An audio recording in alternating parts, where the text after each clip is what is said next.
कड़ाके की सर्दी में वो टूटी फूटी झोपड़ी लाइटों से सजी हुई थी। रामदीन की बेटी गुंजा की शादी जो हो रही थी। गुंजा अपने होने वाले पति के साथ अग्नि के साथ फेरे ले रही थी। पंडित जी मंत्रोच्चार कर रहे थे। सर्व मंगल मांगल्ये शिवे सार्वार्थि साधिके शरण्य त्र्यंबके गौरी नारायणे नमोस्तुते।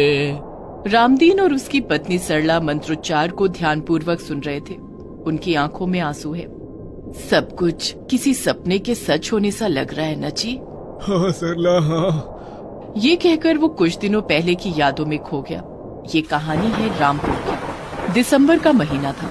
कड़ाके की सर्दी पड़ रही थी। उस भयानक सर्दी में लोग घरों में रहना ही पसंद कर रहे थे और आज तो सर्दी कई गुना बढ़ गई थी क्योंकि सुबह से ही बारिश हो रही थी। उस भयानक सर्दी में अपनी टूटी फूटी झोपड़ी में बैठा रामदीन अपनी पत्नी सरला के साथ खिड़की के पास बैठा बारिश के बंद होने का इंतजार कर रहा था।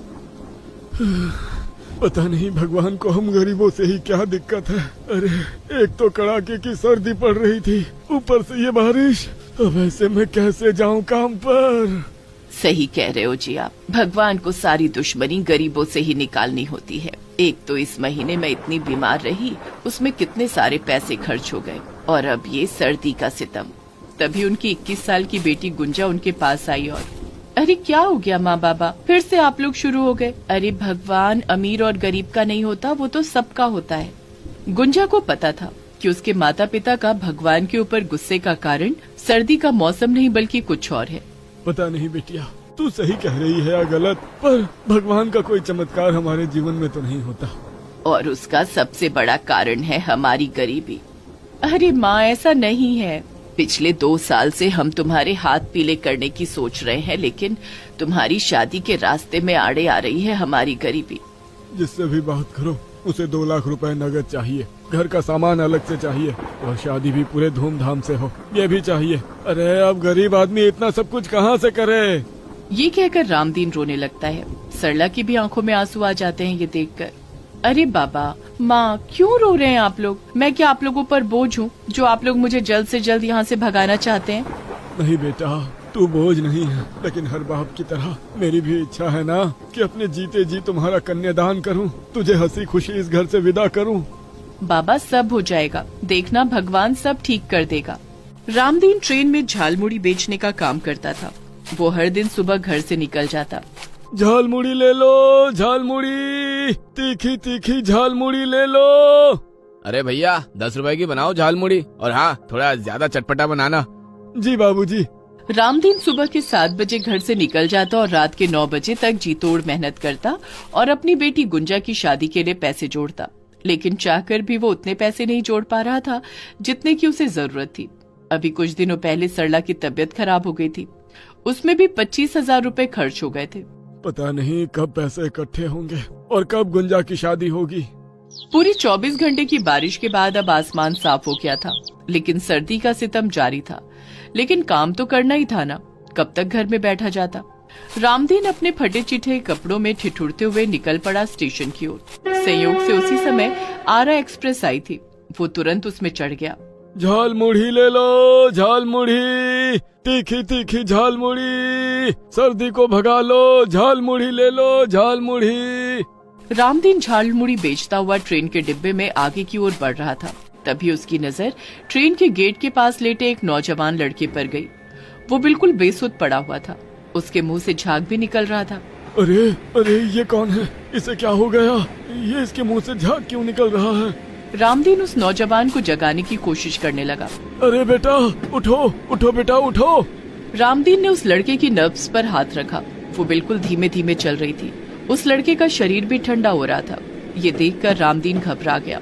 वो भागकर ट्रेन के दूसरे गेट पर खड़े रेल के सिपाही के पास गया और उसे सारी बातें बताई। सिपाही भागा भागा उसके साथ ट्रेन के दूसरे गेट पर गया।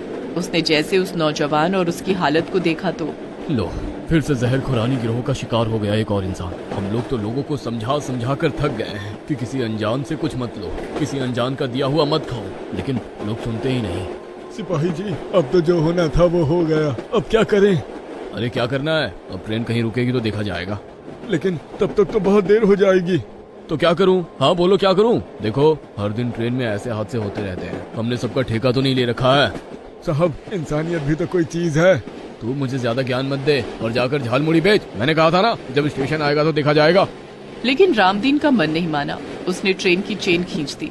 ट्रेन रुक गई। उसके बाद उसने उस नौजवान को अपने कंधे पर उठाया और पास के ही अस्पताल में ले गया। डॉक्टर ने जब उस नौजवान की हालत देखी तो ओह, इसकी हालत तो बहुत ही खराब है। तुम बिल्कुल सही समय पर इसे यहाँ ले आए, नहीं तो कुछ भी हो सकता था।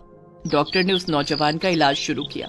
रामदीन अस्पताल के बाहर खड़ा भगवान से उस नौजवान के लिए प्रार्थना कर रहा था। तभी उसने देखा कि रेलवे की कुछ पुलिस उसी की ओर आ रही है। वो कुछ समझ पाता उससे पहले ही। सर, इसी ने ट्रेन की चेन खींची थी और फिर उस नौजवान को उठाकर भाग गया था। इसे गिरफ्तार कर लो। रामदीन को जेल में डाल दिया गया। पूरे 1 सप्ताह वो जेल में रहा। 1 सप्ताह बाद उसकी जमानत उसकी पत्नी ने कराई और उसके लिए पूरे 20,000 रुपए खर्च हो गए। रामदीन की सारी जमा पूंजी एक बार फिर से निकल गई। रामदीन अपने घर लौट आया, लेकिन यहाँ आकर उसका सामना एक और बुरी खबर से हुआ। हाँ, रेलवे पुलिस ने साफ कह दिया है कि अब आप स्टेशन या ट्रेन में झालमुड़ी नहीं बेच सकते। अगर उन्होंने आपको वहाँ देख लिया तो वो फिर आपको जेल में बंद कर देंगे। देख रही हो ना सरला, भगवान कैसे खेलता है हमारे साथ। अरे मैंने तो किसी की मदद की और उस मदद के बदले देखो मुझे क्या मिला। अब क्या कहूँ मैं, क्या कहूँ। अब कैसे घर चलेगा, कैसे गुंजा की शादी होगी। उधर जिस नौजवान की मदद रामदीन ने की थी, वो जब होश में आया तो उसे डॉक्टर के द्वारा पता लगा कि कैसे एक झालमुड़ी वाले ने उसकी मदद की और उसे वहाँ ले आया और उसकी जान बच गई। वो नौजवान जिसका नाम विवेक था, वो काफी अमीर घर का था। उसे जब सारी सच्चाई का पता लगा तो वो रामदीन की तलाश में लग गया, लेकिन रामदीन का उसे कहीं पता नहीं लगा। कई दिन हो गए लेकिन मुझे रामदीन का पता नहीं लग रहा है, लेकिन मैं भी हार नहीं मानूंगा। उसे कहीं से भी ढूंढ कर निकालूंगा।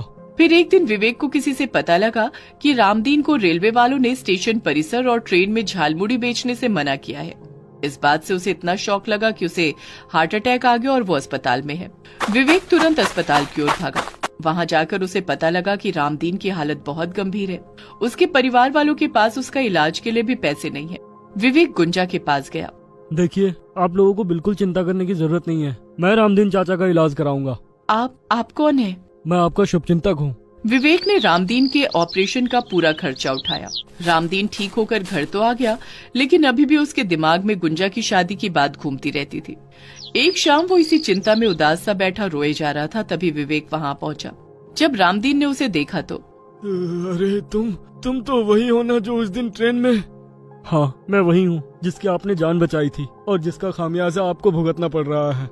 दोनों बातें कर ही रहे थे कि तभी वहाँ गुंजा भी आ गई। अरे आप उस दिन कहाँ चले गए थे? आज पिताजी जीवित हैं तो वो आपकी बदौलत ही हैं। आपने पैसे ना दिए होते तो पता नहीं क्या होता। अच्छा, तो ये वही है जिसने उस दिन अस्पताल में आकर मेरे इलाज का सारा खर्चा उठाया था? हाँ बाबा, ये वही है। हमारे लिए ये किसी ईश्वर से कम नहीं है। अरे नहीं, ऐसा मत कहिए। ईश्वर तो ऊपर बैठा है, हम तो इंसान हैं, और इंसान अगर इंसान के काम ना आए तो फिर क्या फायदा। आप उस दिन मेरे लिए ईश्वर का रूप लेकर ही तो आए थे, तभी तो मेरी जान बची, नहीं तो मैं इस दुनिया में कहाँ होता। उसके बाद विवेक ने रामदीन से जो कहा, उसे सुनकर रामदीन समझ नहीं पाया कि वो क्या प्रतिक्रिया दे। हाँ चाचा, मुझे आपकी बेटी बहुत पसंद है। मैं इससे शादी करना चाहता हूँ। पर मेरे पास आपको देने के लिए कुछ भी नहीं है। आपके पास दुनिया की सबसे बड़ी दौलत है चाचा जी, और वो है आपकी बेटी। इस दुनिया में बेटी के बाप से ज्यादा अमीर कोई नहीं, कोई भी नहीं। आप शादी की तैयारी कीजिए। रामदीन के पास जो भी पैसे बचे थे, उसने उन पैसों से ही गुंजा की शादी की सारी तैयारी की, और आज उसका सालों पुराना सपना पूरा हो रहा था। गुंजा की शादी हो रही थी, वो भी बहुत ही अच्छे घर में। वो बार बार ऊपर देख रहा था और भगवान का शुक्रिया अदा कर रहा था।